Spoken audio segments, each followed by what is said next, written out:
Friday nights used to mean something.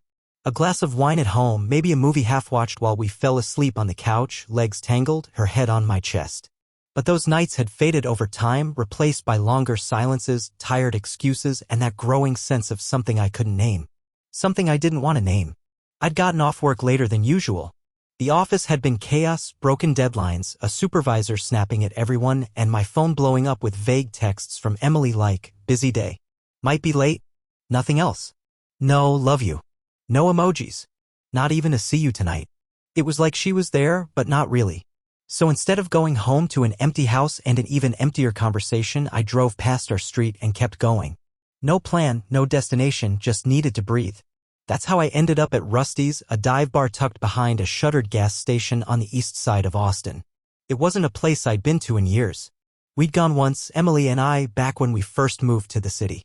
She loved the vintage arcade games and the cheap beer. I loved the way she lit up every room we walked into.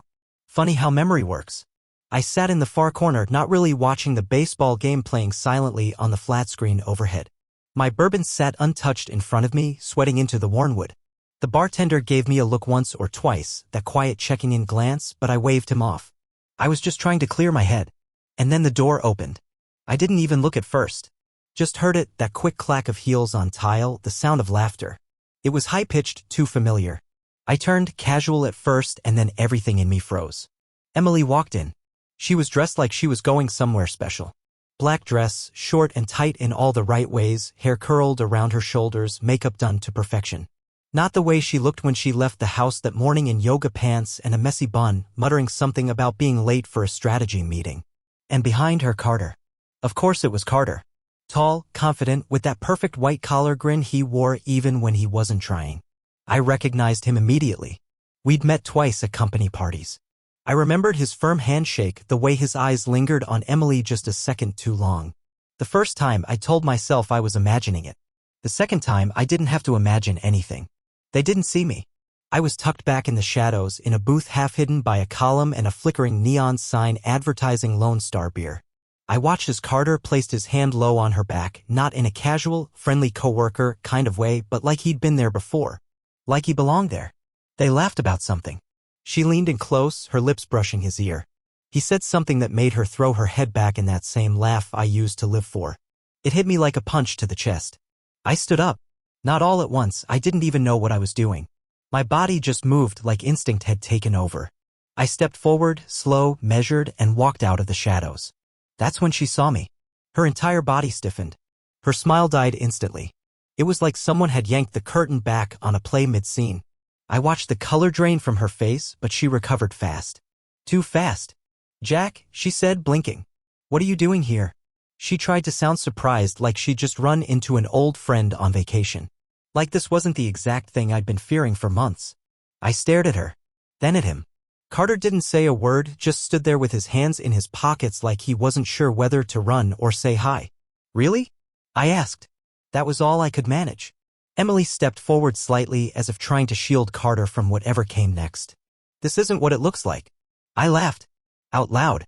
I couldn't help it. Because of course that's what she'd say. It's the first line from the cheater's handbook. It's what people say when they've been caught and don't have a better lie ready. "You're here. With him." I looked at Carter. "You two holding hands, walking in like you're on a date. Is that not what I saw?" She glanced at Carter, who looked more uncomfortable by the second. His eyes darted around the bar like he was looking for an exit sign. "It's just drinks," she said. "We were just talking about work." "After hours? At a dive bar? While holding hands?" "Don't do this here, Jack," she snapped. Her voice dropped, but her tone had that defensive edge I'd come to know too well. "This isn't the place." I took a step closer. "Then where's the place, Emily? Our living room? At dinner? Or should I wait until I find you in our bed with him?" She flinched and Carter finally spoke up. "Hey man," he said, putting a hand up. "Look, I don't want any trouble." I turned on him so fast he nearly backed into a bar stool. "No, you don't. But you found it anyway." Emily stepped between us. "Jack, please. Just stop. Let's talk outside." I looked at her. Really looked at her. And I realized something I hadn't wanted to admit. The woman standing in front of me wasn't the same person I married. She was still beautiful, still elegant, but the light I used to see when she looked at me? Gone. And I think that's what broke me more than anything. I didn't yell. I didn't cause a scene. I just shook my head. How long? I asked. She froze. Her lips parted like she had an answer ready but couldn't say it. Carter cleared his throat. Maybe we should just go. Emily hesitated, looked at me, and for the briefest moment I saw guilt flicker in her eyes. But it was gone as fast as it came. She turned to Carter and nodded. Yeah, let's go. And they walked past me. Just like that. Like I was a stranger. I stood there for a long time after they left. Didn't even realize the bartender was talking to me until he put another bourbon down and said, "On the house, man. You good?" I nodded. But I wasn't. I sat back down in that booth, picked up the glass, and stared at the door like it might swing open again and she'd walk back in, alone this time. Tell me it was a joke. Tell me I misunderstood. But she didn't. She was gone. And suddenly I realized the bar wasn't the place I came to escape my life. It was where I came to watch it end. The drive home was a blur. I don't remember getting in my truck, don't remember turning the key, don't remember the way the neon signs smeared across my windshield like bleeding wounds. I just remember pulling into our driveway, her driveway now, at least that's how it felt, and sitting there with the engine ticking itself cool, my hands locked tight around the steering wheel. The house looked the same. Porch light buzzing. Her garden gnome leaning sideways from last week's storm. A pair of sandals kicked off by the door. Everything looked normal. And that was the cruelest part of all. Nothing was normal anymore. When I finally walked inside, the silence hit me like a wall. It was suffocating. Too heavy, too thick. I left the lights off, wandering through the dark house like a ghost. My fingers brushed against the kitchen table where we used to eat late-night pancakes. I passed the bookshelf where she'd once insisted we alphabetize everything because it's more romantic that way. I even stood in front of the framed wedding photo in the hall, staring at our frozen smiles until my vision blurred. I wanted to rip it off the wall. I wanted to smash it, scream, do something. But I didn't. I just kept walking. At some point, I ended up in our bedroom. Her perfume lingered in the air, light and floral, the scent she used to save for special nights. I sat down on the edge of the bed, still dressed in my jeans and jacket, and stared at the dark window. It was almost 3 in the morning before I passed out, still fully clothed, still holding onto nothing. The next few days were a slow-motion nightmare. Emily pretended like nothing had happened. She didn't bring up the bar. She didn't mention Carter. Instead, she floated through the house like everything was fine, like she hadn't been caught, like I hadn't seen it all with my own 2 eyes. And maybe if she acted normal enough, she thought I'd forget. Maybe that was her plan. But I couldn't unsee it. I couldn't unknow it. That night had shattered the thin layer of denial I'd been living under for months, maybe years. Because the truth was, the signs had been there all along. I just didn't want to see them. It started small, like it always does. Emily working late. Business trips that popped up out of nowhere, weekend team-building retreats where spouses weren't invited. I used to ask questions, but she always had answers, and not just any answers, but good ones. Practiced. Polished. The kind of lies that only work when you want them to. I wanted them to. I wanted to believe her. God, I wanted to believe her so badly that I lied to myself right along with her. The nights she came home and said she was exhausted and fell straight into bed without even kissing me goodnight. Stress from work. The times she kept her phone on silent, glancing at the screen and flipping it over the second she saw me looking. Important deadlines. Clients needing late-night answers. The birthdays and anniversaries where the gifts she gave me felt generic, like they could have been picked up from a gas station on the way home. Busy schedules. Poor timing. A promise to make it up to me. And worst of all, the way she looked at me had changed. At first, it was so subtle I thought I imagined it. The way her eyes used to light up when I walked into the room? Gone.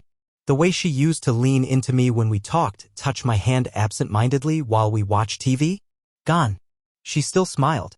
Still laughed at my jokes sometimes. But it was different. Hollow. Performed.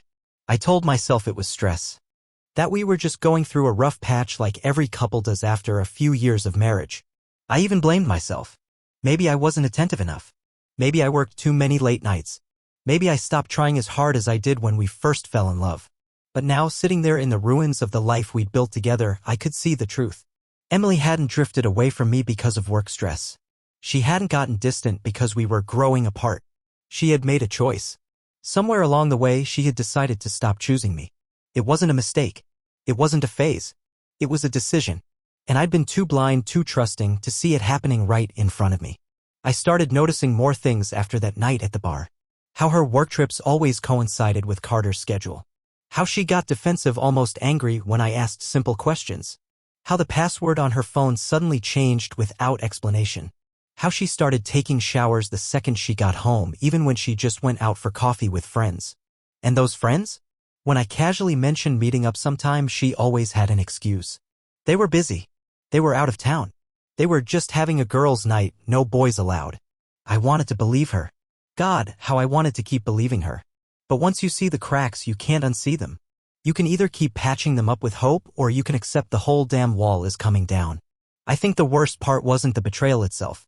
It was realizing how long she had been lying to me and how easy it had become for her. The woman who used to laugh at my dumb jokes, sneak notes into my lunch bag, and dance barefoot with me in the kitchen while spaghetti boiled on the stove? She had become someone else entirely. Someone who could look me in the eye and tell me she loved me, then turn around and give her heart to another man. I wasn't sure which version of her was real anymore. Or maybe the real Emily had been fading away for a long time and I was just too busy clinging to the past to notice. A few days after the bar, I stopped pretending. No more second-guessing.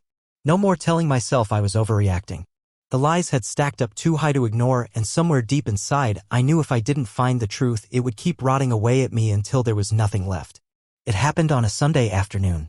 Emily had left early that morning, something about a brunch with the girls she barely explained before she rushed out the door, barely even kissing me goodbye.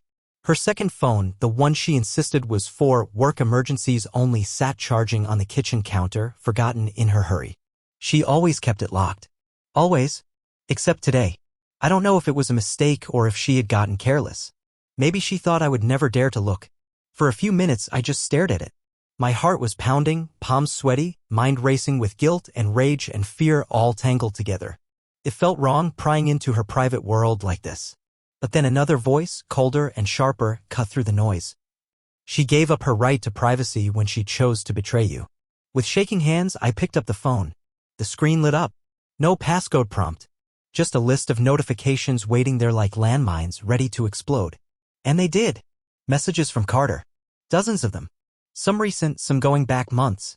At first, I scrolled through slowly like I still needed to convince myself it wasn't what it looked like. Maybe it was innocent. Maybe it was just work-related. Jokes between coworkers. But there was nothing innocent about what I found. Photos. Selfies of Emily in hotel rooms. Pictures of them at dinner holding hands across candlelit tables. Flirty texts that left nothing to the imagination. Plans for weekends she had told me she was spending at her parents' house. Late-night confessions of missing each other after long days pretending at home and at work. There were receipts too, digital footprints they hadn't even bothered to hide. Hotel bookings charged to Emily's card.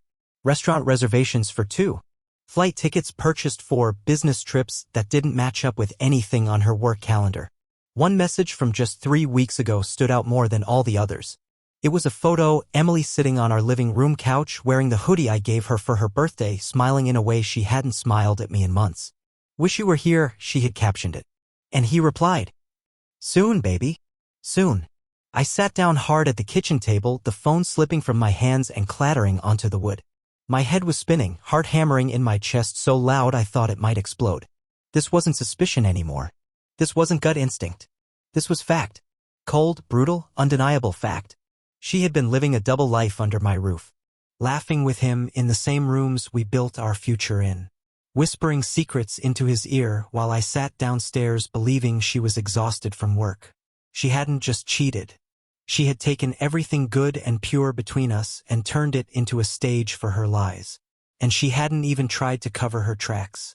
It hit me then. The reason she stopped trying to hide it wasn't because she trusted me so much. It was because she didn't care if I found out anymore. She had already decided. She was already gone. She just hadn't bothered to tell me yet. The betrayal wasn't a knife in the back. It was a slow, methodical poisoning, one text, one lie, one whispered promise to another man at a time. I sat there for hours, rereading the messages, the receipts, the timelines, mapping it all out like a crime scene investigation. Because that's what it was, really a crime. Theft of trust, murder of a marriage, desecration of every memory we had built together.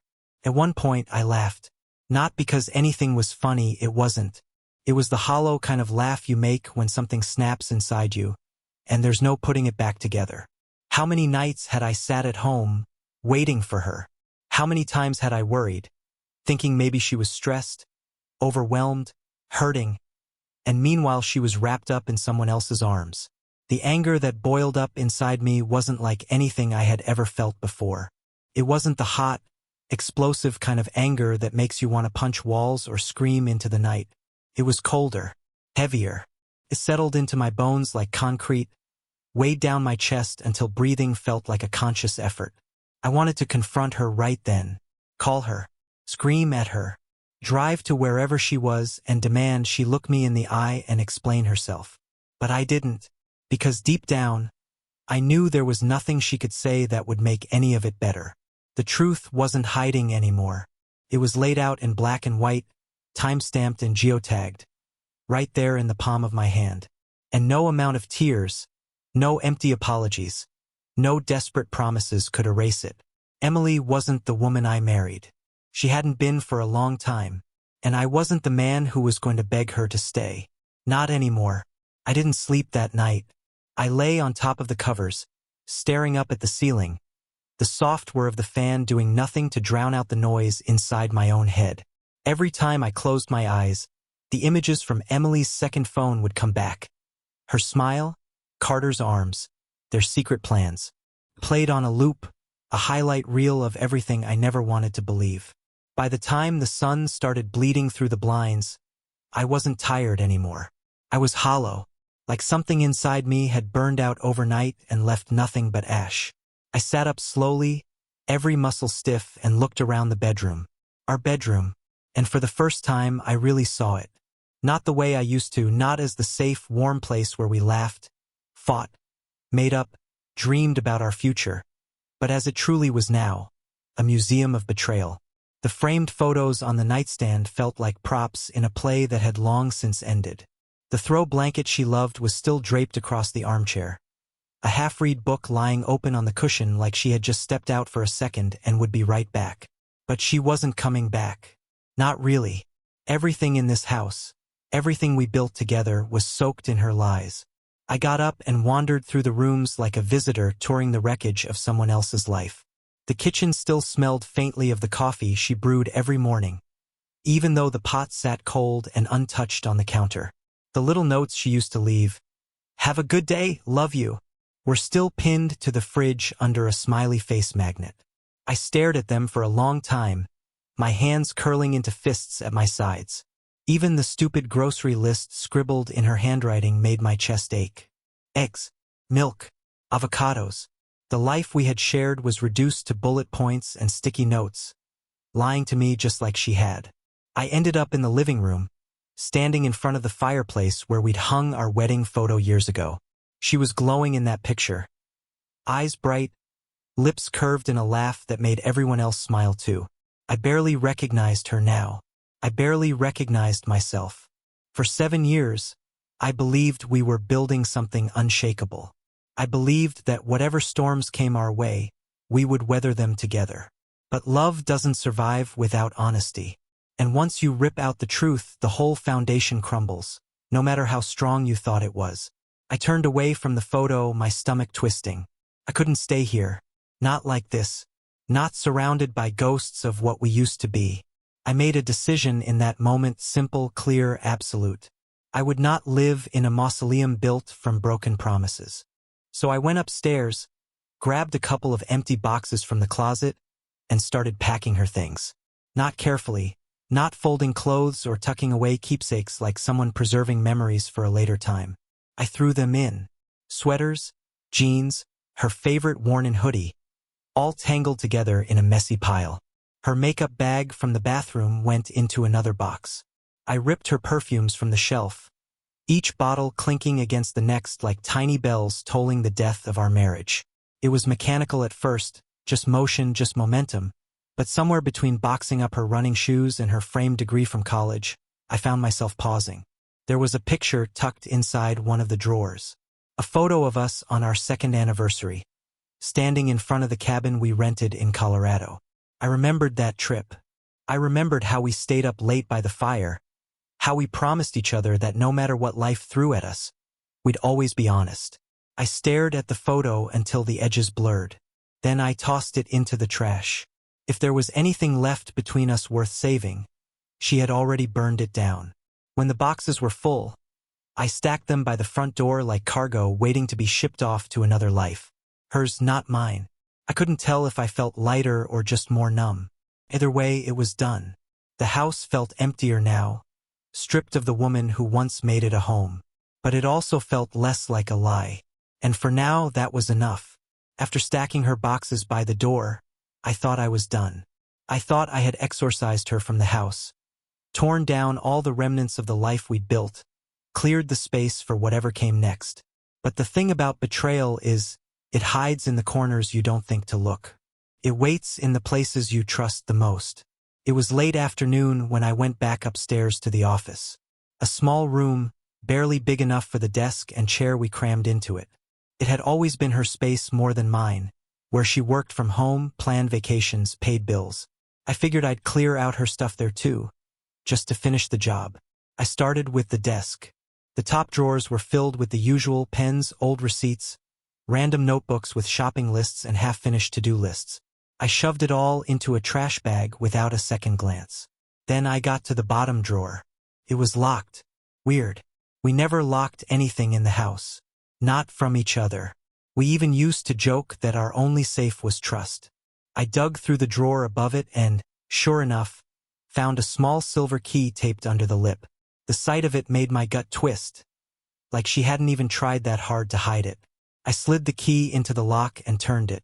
The drawer gave way with a soft click. Inside was a plain manila folder labeled, in her handwriting, taxes. I pulled it out, expecting to find old W-2s or mortgage paperwork. Something boring. Something official. Instead, I found the truth. The folder wasn't filled with tax documents. It was filled with them. Printed emails. *TS of text conversations. Photos. A few of the pictures were ones I'd seen before, vacation photos, selfies we took together on road trips. But tucked between them were pictures I had never seen. Pictures of her with Carter. At restaurants. On balconies. In hotel rooms. One envelope, shoved into the back, bore the name of a boutique hotel downtown. Booked in her name on our wedding anniversary. The night she told me she was working late to finalize a big client presentation. There were receipts too, neatly printed and organized like some sick scrapbook. Dinner reservations. Weekend getaways. Uber rides across town on nights she claimed to be staying late at the office. Each slip of paper was dated, time-stamped, cataloged like evidence. I sat there at the desk, turning page after page, feeling the walls close in around me. Every lie, every betrayal, carefully preserved in this drawer. It wasn't even the affair itself that gutted me. It was the care she had taken to hide it. This wasn't an accident. This wasn't a fling. This was a second life, meticulously built alongside the one we shared. I found myself flipping through the documents almost methodically, like a detective trying to solve a case that had already been decided. The deeper I dug, the worse it got. There were even printouts of flights booked under her maiden name. One trip to Chicago. The same weekend she told me she was visiting her sister to help with the new baby. I remembered how I'd stayed up late that weekend, cleaning the house before she came home, wanting her to walk into a place that felt warm, loved, welcoming. And all the while she was with him. The betrayal wasn't just physical. It was emotional. It was psychological. It was spiritual. She had crafted a new world where I didn't exist. And somehow she kept showing up at our front door every night like everything was fine. I don't know how long I sat there, the papers spread out across the desk like pieces of a broken mirror. Long enough for the sun to set.